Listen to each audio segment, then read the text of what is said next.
AITA for ruining my brother's childhood memory by admitting I photoshopped it 14 years ago. When my younger brother 20 now was 6, he went through a huge Harry Potter phase. He loved the wizarding world and believed he might meet Harry Potter, Daniel Radcliffe, or the other characters on a family trip to Scotland since Hogwarts was there. No one promised him this, but he convinced himself it could happen. Sadly, the trip was cancelled after our grandpa passed away, and my brother was devastated for both reasons. To cheer him up, I decided to craft a souvenir. I was 16 and had just discovered Photoshop, so I edited a picture of my brother with Daniel Radcliffe to make it look like they'd met. I printed it, framed it, and gave it to him without telling him it was fake. He loved it and fully believed he'd met Daniel. Soon, he had an entire story about the meeting. What they talked about, how Daniel hugged him, etc. It was so sweet, and none of us, my family and I, had the heart to tell him the truth.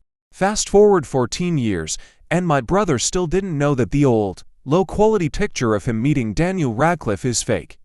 I never told him because his memory of the fake meeting felt so real to him that it became one of his proudest stories.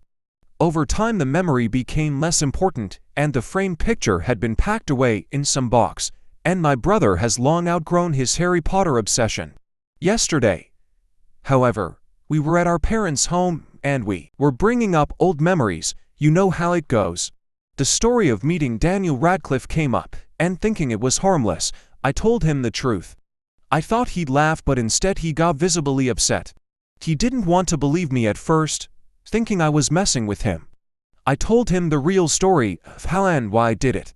He told me that it feels like I robbed him of a real childhood memory that he really cherished, and he feels embarrassed thinking about all the times he's told people about meeting Daniel Radcliffe in person, even recently.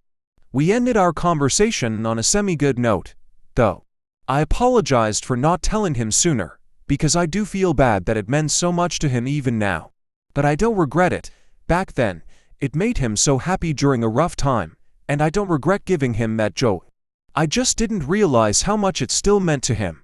So I'm just wondering, or was I the a-hole?